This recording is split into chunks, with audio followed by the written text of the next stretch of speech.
talk about how to properly store your produce. Now, there's many different ways to do such. We're not going to go into the science and the deep dive into it, but we're just going to mention several of them and what we feel is best via our experience. So I don't know if there's a best way to store your harvest, but one of the most well-known ways that a lot of people are getting back into is through canning. Yeah, we've seen this and we've talked about it on the program where we can't find the canning lids. We can find lots and lots of jars, but we can't find the actual lids. And Holly, you talked to, what was it, Michael from Ball Customer Service, somewhere in that range? Like consumer services. Yeah. But yeah, he talked to us about the lids, and what had happened was is that they had people were basically stockpiling the lids last year, and then they were selling them. Some, not all. Not all, but some were selling them to make a profit, and now Ball had to ramp up their production to make up for that quote unquote loss. So canning is kind of like the go-to, the number one thing in which you can do, but we don't always can everything that we grow. We, for example, green beans, we do not can them. No, we prefer them by freezing them. We have canned them in the past. It is something that a lot of people do. There's nothing wrong with canning them, but we just How do we freeze ours? sure. So well, we freeze ours just because we like the texture better. But we freeze ours. We do like what's called a parboiling or a blanching.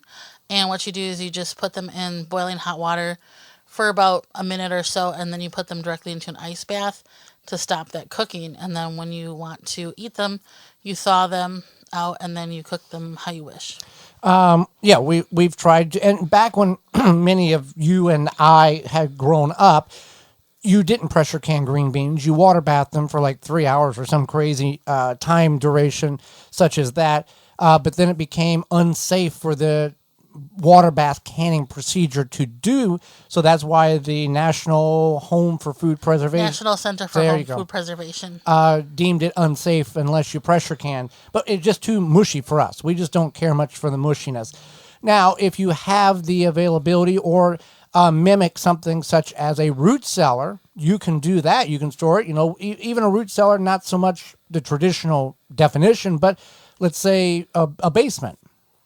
Right. So yeah, you could do a basement. You'd have to kind of figure out the best area, perhaps, because I know like some people's basements they have Are very very climatized. climatized. Some basements are finished on one area and climatized, and then not on another area.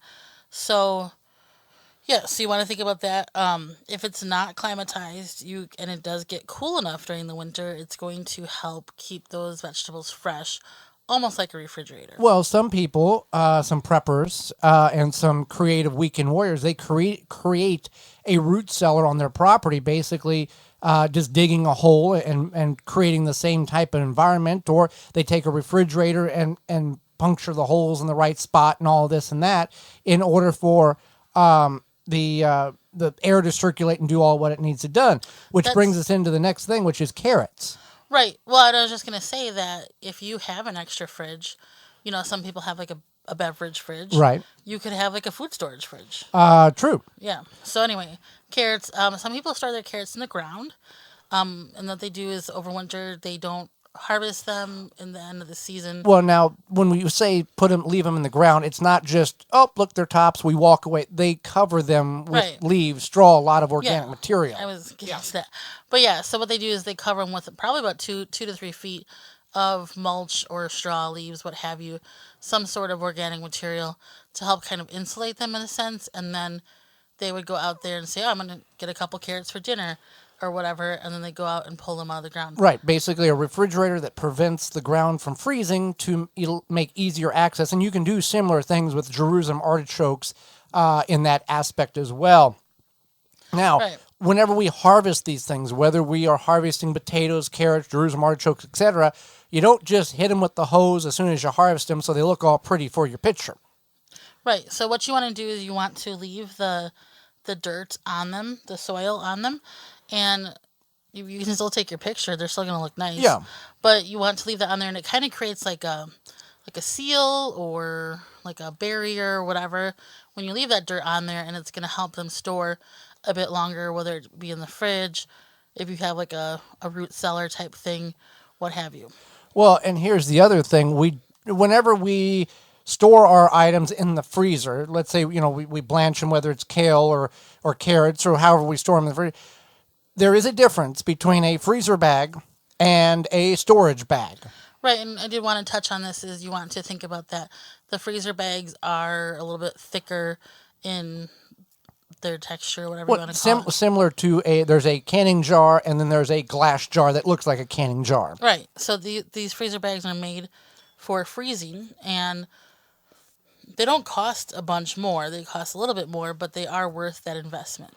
Because they're designed to stand those long, cold temperatures in your freezer. And for us, I like the zipper top. I'm not talking about like the scrunchy, like the push it pinchy top. I like the ones that kind of zip along because that way I know it's getting nice and sealed. Right. But whatever you prefer is fine too. And whenever you are, processing or storing, let's say storing your produce, you want to examine what you're harvesting. Now, whether obviously it depends on the produce, Holly. Tomatoes have a shorter shelf life than a pumpkin. Right, Leaf lettuce, shorter shelf life than a tomato. right. That's another, yeah. That's another thing is you want to think about that, what you're eating, but also say you dig up your potatoes and you ding a couple with the No, shovel. you don't which- ding them. You jam them right through the heart of the potato, like we all do Right. with our garden fork, or we slice them. Oh, we're far enough. One boom, you get 3 of them right there. Right. So yeah. So you ding them, you jam your fork in there, whatever, and that does happen. So then you want to eat those potatoes first. Maybe you find a tomato with a blemish on it. You want to eat that tomato first. Things like that. I don't want to call it damaged, but it is kind of damaged. Eat that first. Not, you're not long term. It's going to go bad a lot quicker than what you imagine it could possibly go bad. So whenever you're searching through the potatoes, and that's the other thing when we're harvesting. Let's say we are going to harvest a basket full of tomatoes that we're going to can on, Wednesday night. It's Saturday afternoon. You got to be ginger with these things. You just can't blop them in the basket because they're going to get bruised.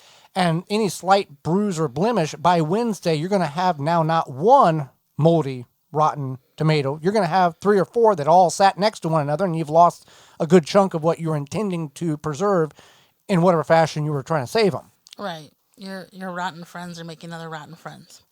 So Basically. yeah, whenever we are, storing with later in the fall when we harvest our butternut squash, spaghetti squash, pumpkins, that type of thing, there is a curing process in which one needs to go through in order to thicken the skin for that long-term storage.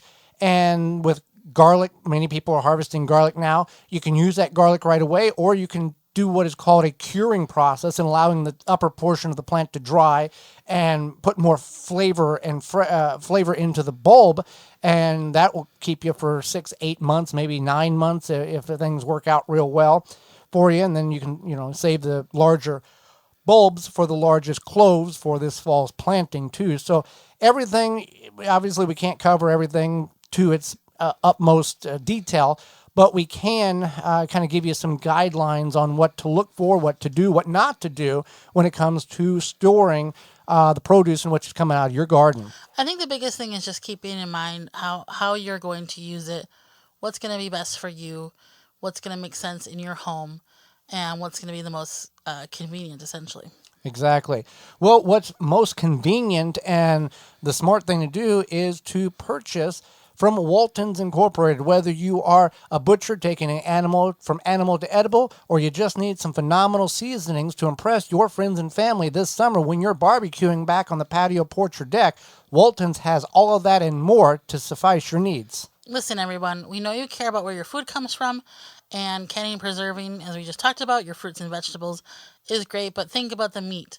At waltonsinc.com, you can get all the equipment, seasoning, and supplies to make sausage, jerky, and any other meat product your way to your high standards. Do you want snack sticks that people will actually like? Walton's created meatgistics.com. It's an informational website to help you make the best finished product. They even have a full line of their own meat grinders, mixers, sausage stuffers, etc. to help you go from animal to edible. That's waltonsinc.com, and the informational website is meatgistics.com. For more information, please visit thewisconsinvegetablegardener.com.